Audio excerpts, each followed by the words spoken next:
ایسا مذہب و مسلک قبول کیجئے جس میں ادب بھی ہو، تعظیم بھی ہو، محبت بھی ہو، پیار بھی ہو، نبی کی بارگاہ کا ادب و احترام بھی ہو۔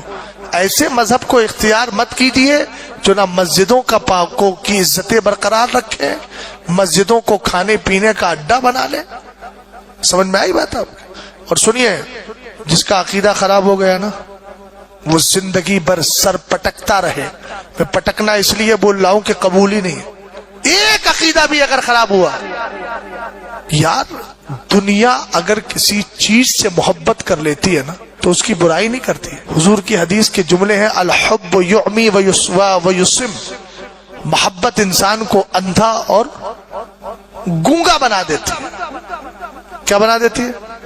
یہ اس کی بات کر رہے ہیں اگر جس میں عیب ہی عیب ہو۔ لوگ پتھر سے محبت کر کے پتھر کو اپنے لیے سب کچھ مان لیتے ہیں۔ میں تو بات اس نبی کی کر رہا ہوں جس میں کوئی عیب ہے ہی نہیں۔ اعلیٰ حضرت کہنے لگے وہ کمال حسن حضور ہے کہ گمان نقص عیب، وہ گمان کے وہ کمال حسن حضور ہے کہ گمان نقص جہاں نہیں، یہی پھول خار سے دور ہے، یہی شمع ہے کہ دھواں نہیں۔ سمجھ میں آئی بات آپ کی؟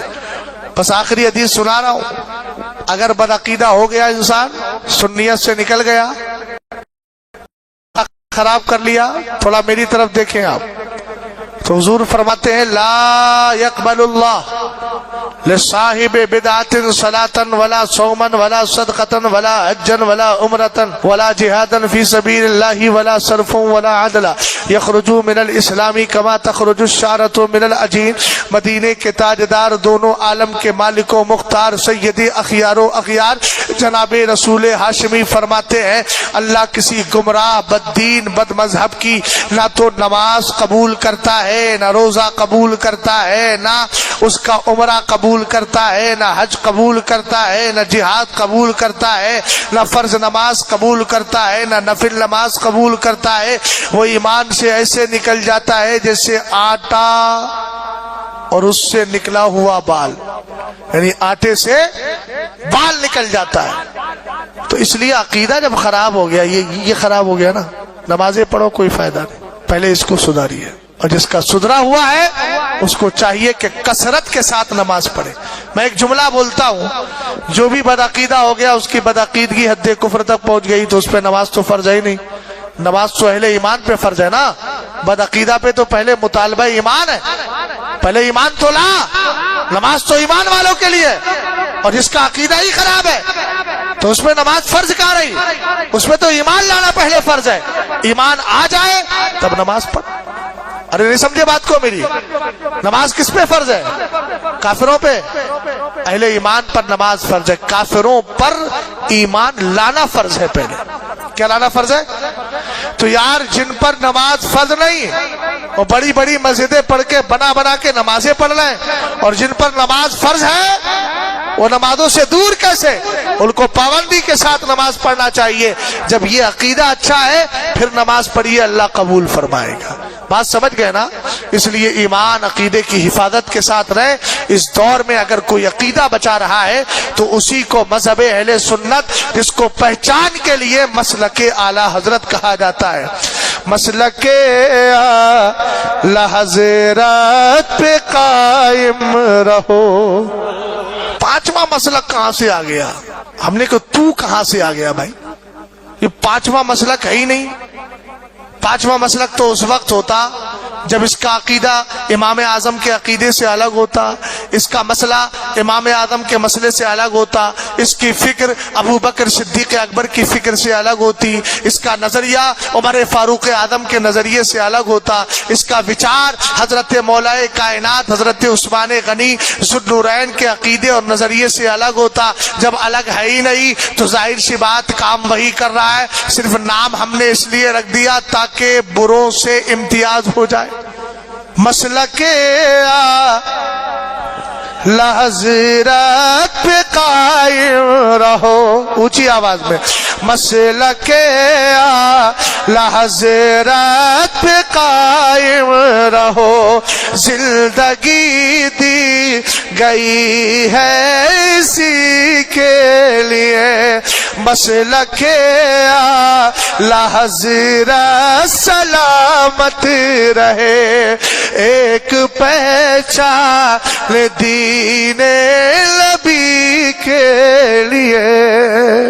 ہم لوگوں کا وجود حالت ایمان میں ہم لوگ زندگی کاٹ رہے ہیں، ہم کو دیکھ لو، یہی غوث غریب نواز کا عنوان ہے۔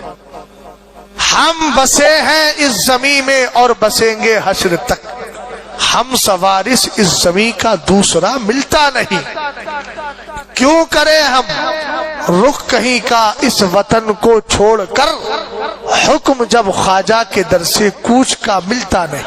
وہ بسائیں اجمیر والے، وہ بسائیں تم بھگاؤ، کب ہے یہ ممکن بھلا؟ تم کو شاید پرتھوی کا واقعہ ملتا نہیں۔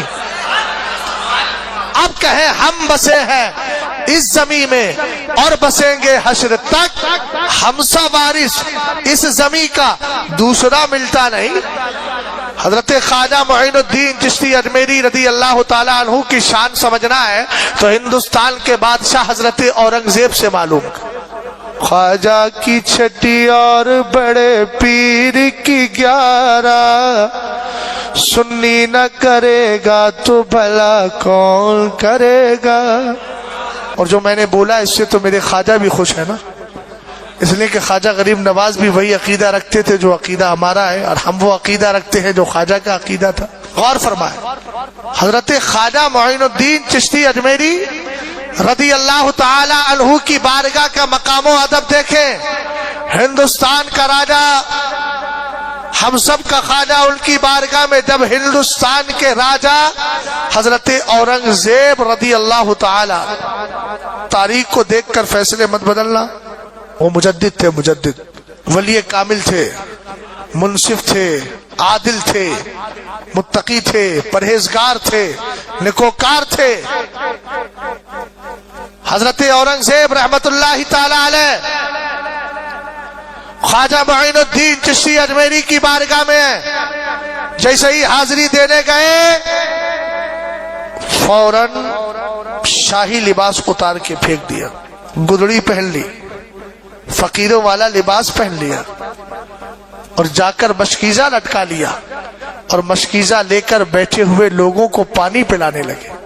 اور جب لائن لگی لنگر میں، لنگر کھانے والوں کی، تو ہندوستان کا راجہ بھی لائن میں کھڑا ہو گیا۔ لوگوں نے کہا آپ بادشاہ وقت ہے، سلطان زماں ہے، آپ کو لوگ دیکھیں گے کر رو فرشان و شوکت میں کمی آئے گی، آپ بیٹھے، ہم آپ کے لیے انتظام کر دیں۔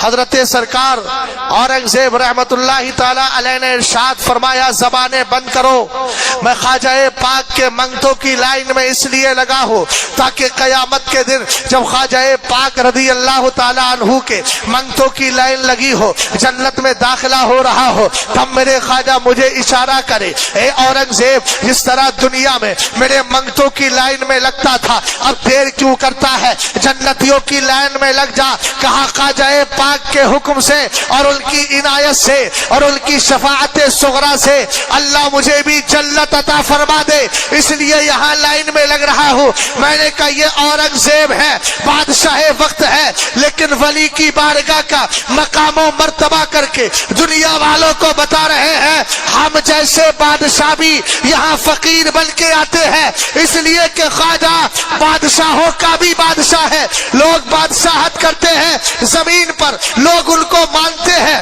ان کے کر و فر کو دیکھ کر، لیکن کیا شان ہے سلطان الہند کی، زمین پر تھے تب بھی راج کیا کرتے تھے، اور زمین میں ہے تب بھی دلوں پر راج کر رہے ہیں۔